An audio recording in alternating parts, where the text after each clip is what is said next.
ಸಹ ಕೈದಿಗಳಿಗೆ ದರ್ಶನ್ ದೈಹಿಕ ಕಿರುಕುಳ, ಸೆಲ್ನಲ್ಲಿ ನಡೆಯಿತು ದೊಡ್ಡ ಜಗಳ.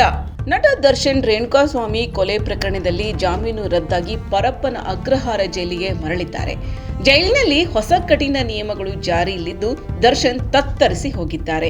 ಸಹ ಕೈದಿಗಳಿಗೆ ಮಾನಸಿಕ ಹಾಗೂ ದೈಹಿಕ ಕಿರುಕುಳ ನೀಡುತ್ತಿರುವುದು ಬೆಳಕಿಗೆ ಬಂದಿದ್ದು ದೊಡ್ಡ ಜಗಳಗಳು ನಡೆದಿವೆ.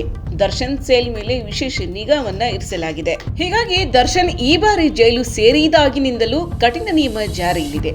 ಅಲ್ಲದೆ ಇತ್ತೀಚೆಗೆ ಜೈಲಿನ ಪಾರ್ಟಿ ವಿಡಿಯೋ ವೈರಲ್ ಆಗುತ್ತಿದ್ದಂತೆ ಎಲ್ಲವೂ ಬದಲಾಗಿ ಹೋಗಿದೆ. ಐಪಿಎಸ್ ಅಧಿಕಾರಿ ಅಂಶುಕುಮಾರ್ ಜೈಲಿನ ಮುಖ್ಯ ಸೂಪರಿಂಟೆಂಡೆಂಟ್ ಆಗಿ ನೇಮಕಗೊಂಡಿದ್ದು ಜೈಲಿನಲ್ಲಿ ಅತಿ ಕಠಿಣ ರೂಲ್ಸ್ ಜಾರಿಗೆ ತಂದಿದ್ದಾರೆ. ದರ್ಶನ್ ಅವರು ಸಾಲಿನಲ್ಲಿ ನಿಂತು ತಾವೇ ಊಟ ತೆಗೆದುಕೊಂಡು ಬರಬೇಕಿದೆ. ಒಳಗಿನ ಶೌಚಾಲಯ ಕೂಡ ತಾವೇ ಕ್ಲೀನ್ ಮಾಡಬೇಕಿದೆ. ಈ ನಿಯಮಗಳಿಂದ ದರ್ಶನ್ ತತ್ತರಿಸಿ ಹೋಗಿದ್ದಾರೆ ಎಂದು ವರದಿಯಾಗಿದೆ. ದರ್ಶನ್ ಜೊತೆ ಒಂದೇ ಸೆಲ್ನಲ್ಲಿ ಅನುಕುಮಾರ್, ಜಗ್ಗಾ, ನಾಗರಾಜು, ಪ್ರದೋಷ್, ಲಕ್ಷ್ಮಣ್ ಇದ್ದಾರೆ. ಇವರೆಲ್ಲರೂ ರೇಣುಕಾಸ್ವಾಮಿ ಕೊಲೆ ಕೇಸ್ನಲ್ಲಿ ಜೈಲು ಸೇರಿದವರೇ. ನಾಗರಾಜು ಅವರನ್ನು ಹೊರತುಪಡಿಸಿ ಉಳಿದ ಆರೋಪಿಗಳಿಗೆ ದರ್ಶನ್ ಮಾನಸಿಕ ಹಾಗೂ ದೈಹಿಕ ಹಿಂಸೆ ನೀಡುತ್ತಿದ್ದಾರೆ ಎನ್ನಲಾಗಿದೆ.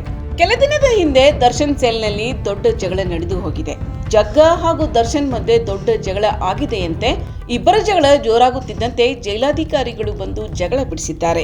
ಇನ್ನು ಮಲಗಿದ್ದ ಸಹ ಕೈದಿಗಳನ್ನು ಕಾಲಿನಲ್ಲಿ ಒದ್ದು ಎಬ್ಬಿಸಿರೋ ದರ್ಶನ್ ಅವಾಚ್ಯ ಶಬ್ದಗಳಿಂದ ಬೈದಿದ್ದಾರೆ. ವಕೀಲರ ನೇಮಕ ವಿಚಾರವಾಗಿಯೂ ಸಹ ಎಲ್ಲರ ನಡುವೆ ಗಲಾಟೆ ಶುರುವಾಗಿದೆ.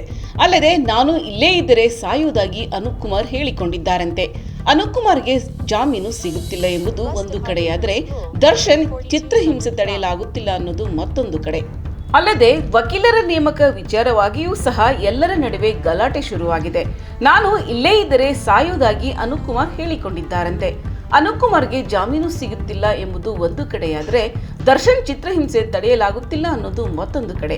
ಹೀಗಾಗಿ ದರ್ಶನ್ ಸೆಲ್ ಮೇಲೆ ವಿಶೇಷ ಕಾಳಜಿ ಇಡಲಾಗಿದೆ.